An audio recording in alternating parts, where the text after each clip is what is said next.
Je m'appelle Coraline Passet, ça fait 13 ans que je travaille dans l'édition. J'ai commencé aux études marketing dans plusieurs grands groupes, donc Hatier, Editis, Albin Michel.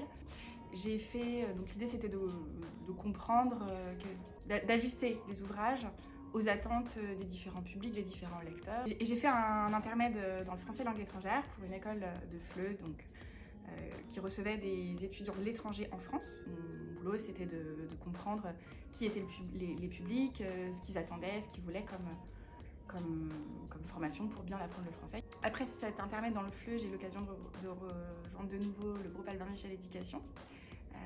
D'abord aux études, et puis assez rapidement, une opportunité s'est offerte à la Librairie des Écoles, qui est un des éditeurs du groupe. Donc la Librairie des Écoles qui est spécialisée en scolaire, parascolaire, jeunesse.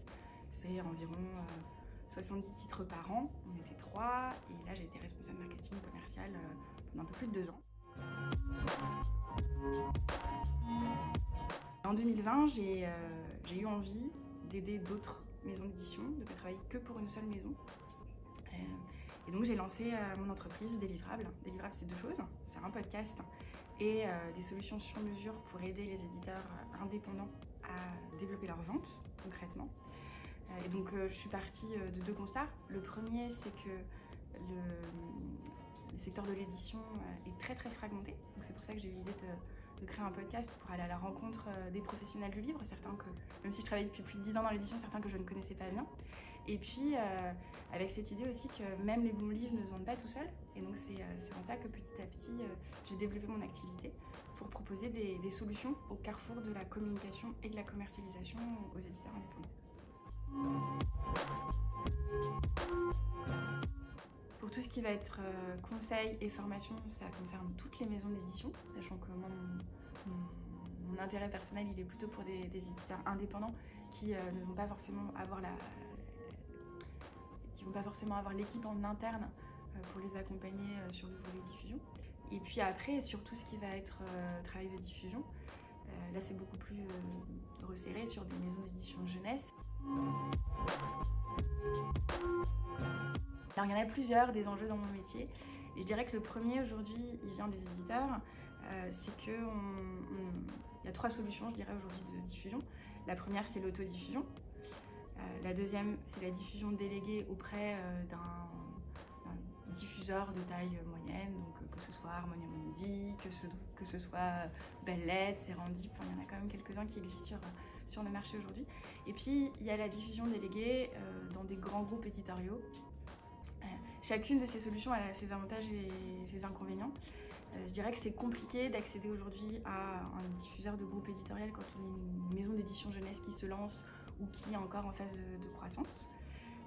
La diffusion déléguée de taille moyenne, la difficulté c'est qu'aujourd'hui c'est des maisons qui ont beaucoup d'éditeurs et qui commencent un petit peu à avoir du mal à absorber toutes les demandes. Et puis l'autodiffusion, ce qui est compliqué, c'est que l'éditeur il est un peu couteau suisse, il doit tout faire et donc il manque de temps. Et donc l'enjeu de la diffusion aujourd'hui, c'est de peut-être aussi proposer des solutions qui sont plus des solutions de dentelle, des solutions sur mesure, pour venir un peu soulager l'éditeur qui est en autodiffusion, mais avant de passer en diffusion déléguée. Parce que la diffusion déléguée, c'est pas forcément facile d'accès, et en plus, même quand on y accède, le risque, c'est d'être noyé dans d'autres catalogues d'éditeurs, notamment quand on passe par un diffuseur dans un grand groupe éditorial.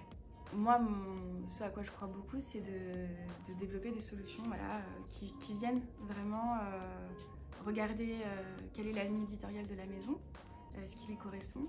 On a aussi la croyance que la diffusion, quand on parle de diffusion dans l'édition, c'est la librairie. Alors évidemment, la librairie, c'est très important, moi j'y crois beaucoup, je crois beaucoup à la nécessité que tous les acteurs se parlent, au fait que l'interprofession, on a tous un rôle à jouer pour la faire vivre.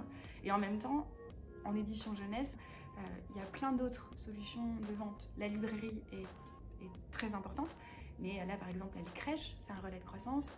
Il y a tous les magasins de jeux, de jouets également. Et puis il y a toute la communication qu'on va adresser directement à nos lecteurs, à nos acheteurs.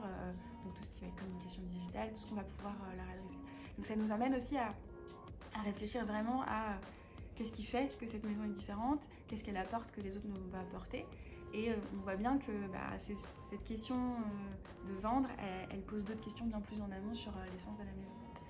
Et puis il y a un autre enjeu, c'est la question du temps. J'en parlais, quand on est en autodiffusion, l'éditeur il fait tout, quoi. Donc il y a 1, 2, peut-être 3 personnes, mais on a une difficulté à tout faire, à tout coordonner. Et puis le temps, c'est aussi le temps de diffusion, c'est-à-dire que qu'on soit en autodiffusion ou en diffusion déléguée, les points de vente, les solutions pour trouver la croissance, elles se mettent pas en œuvre immédiatement. Moi, quand on me confie un catalogue pour aller travailler des librairies, pour aller rencontrer des libraires, dans un premier temps, ça va être 20 librairies, ensuite ça va être 40, ensuite ça va être 60, mais on n'arrive pas d'emblée avec 100 librairies. Donc je dirais que moi, pour bien faire mon métier aujourd'hui, c'est important d'être au croisement de la communication et de la commercialisation.